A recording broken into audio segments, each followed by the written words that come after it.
അവസാനമായി റിസൾട്ട് വന്നതിൻ്റെ ഒരു എക്സൈറ്റ്മെന്റിലായിരിക്കും നിങ്ങൾ എല്ലാവരും ഉണ്ടാവുക.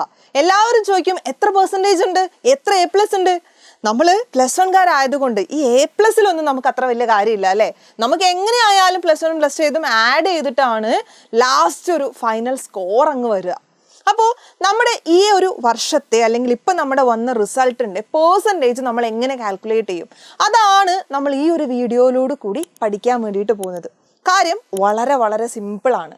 ഇവിടെ നിങ്ങൾക്ക് കാണാം, ഞാനിതൊരു കുട്ടിയുടെ നമ്മുടെ എജുപോർട്ടിൻ്റെ തന്നെ ഒരു കുട്ടിയുടെ റിസൾട്ട് കാർഡ് വെച്ചതാണ്. റിസൾട്ട് കാർഡ് വെക്കുന്ന സമയത്ത് ആൾക്ക് മനസ്സിലായിട്ടുണ്ടാവും.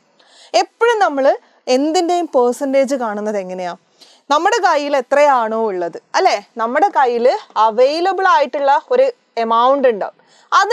അതിന് ടോട്ടൽ എത്ര ഉണ്ടാവും എന്നുള്ളൊരു കണക്കുണ്ടാവും. ആ ടോട്ടൽ വെച്ച് നമ്മളങ്ങ് ഡിവൈഡ് ചെയ്തിട്ട് അതിനെ ഇൻറ്റു 100 ചെയ്യുമ്പോഴാണ് നമുക്ക് എന്ത് കിട്ടുക, നമുക്ക് എപ്പോഴും പെർസെൻറ്റേജ് കിട്ടാറുള്ളത്.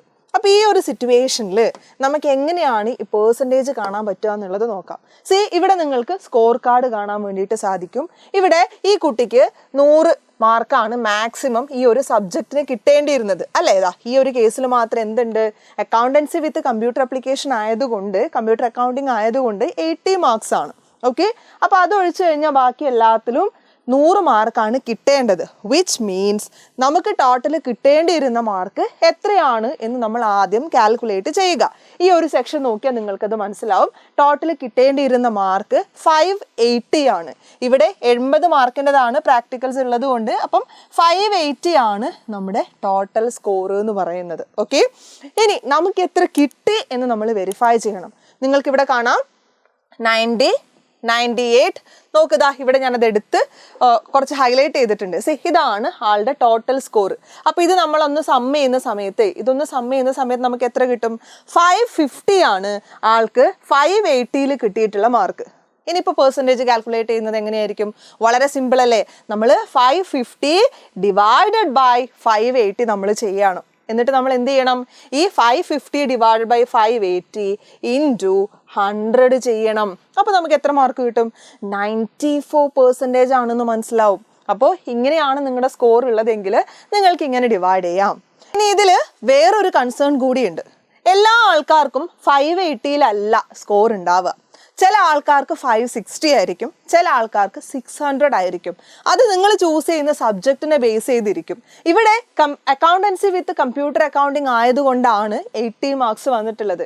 ഇനിയിപ്പോൾ നമുക്ക് മറ്റൊരു സ്കോർ കാർഡ് നോക്കാം. ഇവിടെ നിങ്ങൾക്ക് കാണാം, ഇവിടെയും ടോട്ടൽ വരേണ്ടിയിരുന്ന മാർക്ക് എത്രയാണ്, 600 ആണ്. കാരണം ഇവിടെ എല്ലാ സബ്ജക്റ്റും ഔട്ട് ഓഫ് 100-ലാണ്, ഒന്നിനും പ്രാക്ടിക്കൽ എക്സാം വരുന്നില്ല. അപ്പോൾ 100 മാർക്കിൽ തന്നെയാണ് കൺസിഡർ ചെയ്യേണ്ടത്. അപ്പോൾ സ്വാഭാവികമായിട്ടും ഈ കുട്ടിക്ക് ആഡ് ചെയ്യേണ്ടുന്ന മാർക്ക് അല്ലെങ്കിൽ കിട്ടേണ്ടുന്ന മാർക്ക് 600 ആണ്. ഈ കുട്ടിക്ക് എത്ര മാർക്ക് കിട്ടിയിട്ടുണ്ട്, ഇവിടെ നമുക്ക് കാണാം. ഒരു സബ്ജക്റ്റിൽ 99 ഉണ്ട്, ബാക്കി എല്ലാത്തിലും 100 ആണ് കിട്ടിയിട്ടുള്ളത്. സ്വാഭാവികമായിട്ടും ഇതിന്റെ ടോട്ടൽ എത്ര വരും, 599 ആണ് വരിക. ഈ കുട്ടി എങ്ങനെയാണ് പെർസെൻറ്റേജ് കാൽക്കുലേറ്റ് ചെയ്യേണ്ടത്, നമ്മൾ 599 ഡിവൈഡഡ് ബൈ നമ്മുടെ 600 ഇൻറ്റു 100 ചെയ്യുന്ന സമയത്ത് നമുക്ക് എത്ര കിട്ടും, അത് തന്നെ 99%, 99.8 ആണ് കിട്ടേണ്ടിയിരുന്നത്. ഓക്കെ, ഞാൻ റൗണ്ട് ചെയ്തത് 99% ആക്കിയിട്ടുണ്ട്. അപ്പോൾ ഇങ്ങനെയാണ് നിങ്ങൾ നിങ്ങളുടെ മാർക്സ് വെച്ചിട്ട് നിങ്ങളുടെ പെർസെൻറ്റേജ് കാൽക്കുലേറ്റ് ചെയ്യേണ്ടത്. ക്ലിയർ ആയിട്ടുണ്ടല്ലോ. അപ്പോൾ എല്ലാവർക്കും ഇതുപോലെ 100 100 100 100 എന്നൊന്നും ആയിരിക്കണം എന്നില്ല. എത്രയായാലും കുഴപ്പമില്ല. നിങ്ങൾക്ക് ഇവിടെ എത്ര മാർക്ക് കിട്ടിയിട്ടുണ്ടോ അത് നിങ്ങൾ ആഡ് ചെയ്യുക. എന്നിട്ട് അതിനെ എന്തുകൊണ്ട് ഡിവൈഡ് ചെയ്യണം, ആ സബ്ജക്റ്റിൽ നിങ്ങൾക്ക് എത്ര ടോട്ടൽ മാർക്ക് കിട്ടണമായിരുന്നു. അപ്പോൾ ഇവിടെയുള്ള മാർക്കുകൾ ഡിവൈഡ് ചെയ്യുകയാണെങ്കിൽ നിങ്ങൾക്ക് അതും കിട്ടും. ഇൻറ്റു 100 നിങ്ങൾക്ക് നിങ്ങളുടെ പെർസെൻറ്റേജ് കിട്ടും. ഇനി ആ പെർസെൻറ്റേജ് എത്രയായാലും മൈൻഡ് ചെയ്യേണ്ട. നമ്മുടെ +2 എക്സാമിന് നന്നായിട്ട് പഠിച്ച് നമ്മൾ നല്ല മാർക്സ് വാങ്ങിക്കും. എജുപോർട്ട് എന്തായാലും കൂടെ ഉണ്ടാവും.